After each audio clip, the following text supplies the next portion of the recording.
చపాక్ స్టేడియంలో మన టీమిండియా విజయ డాంకా మోగించింది. 515 పరుగుల భారీ టార్గెట్తో బరిలోకి దిగిన బంగ్లాదేశ్ టీంను 234 రన్స్ కాల్అవుట్ చేసి ఈ మ్యాచ్లో ఒక పెద్ద విక్టరీ కొట్టారు. సో మన టీం అయితే ఫస్ట్ టెస్ట్ మ్యాచ్ను ఏకంగా 280 రన్స్ తేడాతో గెలుచుకున్నారు.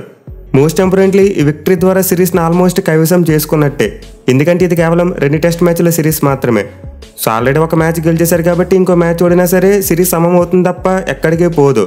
అదే మన వాళ్ళు రెండో మ్యాచ్ను గెలిచినా లేకపోయినా డ్రా చేసుకున్నా కంప్లీట్లీ సిరీస్ మందే. సో సొంత గడ్డ మీద మన టీమిండియా అజేయ పరంపర ఇంకా కొనసాగుతూనే ఉంది. బంగ్లాదేశ్ కూడా మన వాళ్ళని ఏం చేయలేకపోయారు. అయితే మన వాళ్ళు టెస్ట్ మ్యాచ్ గెలవడంలో కీ రోల్ ప్లే చేసింది మాత్రం అన్న రవి అశ్వినే. నిజంగా డే 1లో ఒక అద్భుతమైన సెంచరీ కొట్టి మన టీమిండియాని కష్టాల నుంచి బయటకు పడేశాడు. అండ్ ఈరోజు డే 4లో చూసుకుంటే బంగ్లాదేశ్ టీంని మడత పెట్టేశాడు. అసలు ఈరోజు మొదటి 1 గంట ప్లేలో చూసుకుంటే బంగ్లాదేశ్ బ్యాటింగ్ స్ట్రాంగ్గా వెళ్తుంది, షకీబ్ మరి షాంటో మధ్య ఒక మంచి పార్ట్నర్షిప్ వస్తుంది అనుకున్నాం. బట్ ఇలాంటి టైంలో అశ్విన్ వచ్చి షకీబ్ని అవుట్ చేయడం అండ్ దెన్ బంగ్లాదేశ్ టీం కుప్ప కూలిపోవడం జరిగింది. సో డే 1లో సెంచరీ కొట్టి మన టీమిండియాను కాపాడిన అశ్విన్ డే 4లో 6 వికెట్లు తీసి మరోసారి మన టీమిండియాను ఆదుకున్నాడు. సెకండ్ ఇన్నింగ్స్లో ఓవరాల్గా 6 తీసి మన టీమిండియా విక్టరీలో కీ రోల్ ప్లే చేశాడు. సో తన హోమ్ క్రౌడ్ ముందైతే మరోసారి అశ్విన్ బ్యాట్ అండ్ బాల్ రెండింటితో కూడా రెచ్చిపోయాడు. సేమ్ 2021 సంవత్సరంలో ఇంగ్లాండ్ టీం మీద ఇదే గ్రౌండ్లో ఏం చేశాడో మళ్ళీ ఎగ్జాక్ట్లీ అదే చేశాడు. ఆల్మోస్ట్ సింగిల్ హ్యాండెడ్గా అపోనెంట్ టీంను మట్టి గరిపించాడు. సో ఈ డే 4 అయితే బంగ్లాదేశ్ టీం చాలా స్ట్రాంగ్గా స్టార్ట్ చేసింది. ఓవర్ నెట్ బ్యాట్స్మెన్ అయిన షకీబ్ అల్ హసన్ మరియు షాంటో ఇద్దరి మధ్య కూడా పార్ట్నర్షిప్ గ్రో అవుతూ వచ్చింది. ఇన్ఫాక్ట్ ముందు చెప్పుకున్నట్టు మొదటి 1 గంట ఆటలో చూసుకుంటే మన టీమిండియాకు కనీసం 1 వికెట్ కూడా రాలేదు. మోస్ట్ ఇంపార్టెంట్లీ వీళ్ళ పార్ట్నర్షిప్ ఎక్స్టెండ్ అవుతూ చాలా డేంజరస్గా మారడం స్టార్ట్ అయింది. ఇన్ఫాక్ట్ మనం సిరాజ్ మరియు షాంటో మధ్య ఒక బ్యాంటర్ కూడా చూసాం. వికెట్లు ఫాస్ట్గా పడట్లేదని చెప్పి మన వాళ్ళు కాస్త సహనాన్ని కోల్పోయారు. బట్ ఆ డ్రింక్స్ బ్రేక్ తర్వాత చూసుకుంటే మాత్రం మన బౌలర్స్ రెచ్చిపోయారు. ముందు అశ్విన్ తన టిపికల్ స్టైల్లో షకీబ్ అల్ హసన్ అవుట్ చేస్తే ఆ తర్వాత జడేజా లిటన్ దాస్ వికెట్ తీసుకున్నాడు. దీంతో బంగ్లాదేశ్ టీం యొక్క వికెట్ల పత్రం చాలా ఫాస్ట్గా జరిగిపోయింది. ఆ తర్వాత వచ్చిన బ్యాట్స్మెన్ ఎవరు కూడా కనీసం సింగిల్ డిజిట్ స్కోర్ను కూడా దాటలేకపోయారు. సో అశ్విన్ అయితే ది మోస్ట్ క్రూషియల్ పార్ట్నర్షిప్ను బ్రేక్ చేశాడు. అండ్ అగైన్ షకీబ్ వికెట్ పడడంలో జైస్వాల్కి క్రెడిట్ ఇవ్వాలి, మరోసారి బ్రిలియంట్ క్యాచ్ పట్టుకున్నాడు. ఎగ్జాక్ట్లీ నేను ఫస్ట్ వికెట్ పార్ట్నర్షిప్ బ్రేక్ అవడంలో అతని క్యాచ్ ఎలాంటి కీ రోల్ ప్లే చేసిందో ఈ రోజు కూడా సేమ్ టు సేమ్. సో మొదటి గంట సేపు బంగ్లాదేశ్ టీం కొంతవరకు రెసిస్టెన్స్ చూపించినప్పటికీ ఆ తర్వాత మాత్రం మన బౌలర్స్కు దాసోహం అయిపోయింది. ఈవెన్ వాళ్ళ కెప్టెన్ షాంటో 82 పరుగులతో ఒంటరి పోరాటం చేసినప్పటికీ అతనికి వేరే ఆప్షన్ లేదు. చివరిలో భారీ షాట్కి ఎత్తించి తన వికెట్ని కోల్పోయాడు. అండ్ ముందు చెప్పుకున్నట్టే మన వాళ్ళ బౌలింగ్లో చూసుకుంటే అశ్విన్ ఈరోజు మరో 3 వికెట్లు తీశాడు. సో నిన్న అతను తీసిన 3 వికెట్లు ప్లస్ ఈరోజు తీసిన 3 వికెట్లు ఓవరాల్కి సెకండ్ ఇన్నింగ్స్లో 6 వికెట్స్ తీసుకున్నాడు. అలాగే అతనితో పాటు జడేజా కూడా తన హ్యాండ్ వేశాడు, 3 వికెట్లు తీసుకున్నాడు. సో డే 3 పిచ్తో కంపేర్ చేసుకుంటే డే 4 పిచ్ బ్యాటింగ్కి కాస్త డిఫికల్ట్గా మారింది. మెయిన్లీ స్పిన్నర్స్ బౌలింగ్ చేస్తుంటే బాల్ బౌన్స్ అవుతుంది, at the same time turn కూడా అయ్యింది. మెయిన్లీ మనం వికెట్ కీపింగ్ విషయంలో రిషబ్ పంత్ యొక్క తడబాటు చాలా చూసాం. ఎక్స్ట్రా బౌన్స్ కారణంగా ఒక స్టంపింగ్ కూడా మిస్ అయింది. బట్ ఎనివే పిచ్ బౌలింగ్ ఫ్రెండ్లీగా ఉన్నప్పటికీ దానికి తగ్గట్టు బౌలింగ్ చేయలేకపోతే వికెట్లు పడవు.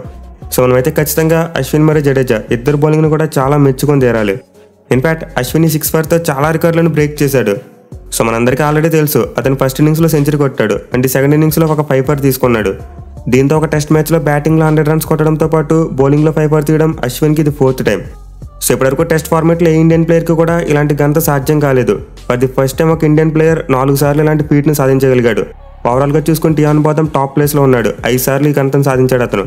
అండ్ ఆల్సో అశ్విన్ ఏజ్ పరంగా చూసుకుంటే ప్రజెంట్ అతని ఏజ్ 38 ఇయర్స్. సో ఒక ప్లేయర్ 38 ఇయర్స్ క్రాస్ చేసిన తర్వాత ఒక మ్యాచ్లో సెంచరీ కొట్టడం మరి 5 వికెట్స్ తీయడం ఇదే ఫస్ట్ టైం. ఇంతకుముందు ఎప్పుడు కూడా టెస్ట్ ఫార్మాట్లో ఇది జరగలేదు. సో ఇలా చెప్పుకుంటూ పోతే అశ్విన్ ఈ మ్యాచ్లో తన పెర్ఫార్మెన్స్తో చాలా రికార్డులను బ్రేక్ చేశాడు. ఇన్ఫాక్ట్ ఈ మ్యాచ్లో అతని పెర్ఫార్మెన్స్కి కానీ player of the match award అతనికే దక్కింది. సో అశ్విన్ అయితే వరుసగా తన హోమ్ గ్రౌండ్లో back to back 2 player of the match అవార్డులు గెలుచుకున్నాడు. మెయిన్ ఓవరాల్గా చూసుకుంటే అతని అవార్డు ద్వారా సచిన్ టెండూల్కర్ రికార్డ్నే బ్రేక్ చేశాడు. సో ఇప్పటివరకు టెస్ట్ ఫార్మాట్లో చూసుకుంటే మన టీమిండియా తరపున ఎక్కువ మ్యాన్ ఆఫ్ ది మ్యాచ్ మరియు మ్యాన్ ఆఫ్ ది సిరీస్ అవార్డులు అందుకున్న ప్లేయర్ సచిన్ టెండూల్కర్ 19 సార్లు ఈ అవార్డులను సాధించగలిగాడు. బట్ అశ్విన్ ఈరోజు 20వ అవార్డ్స్ని సాధిస్తూ సచిన్ రికార్డును బ్రేక్ చేశాడు. అండ్ ఆల్సో ఈ రోజు మ్యాచ్లో విక్టరీ ద్వారా మన టీమిండియా కూడా ఇప్పటివరకు ఎప్పుడు సాధించిన ఒక అతిపెద్ద రికార్డును క్రియేట్ చేసింది.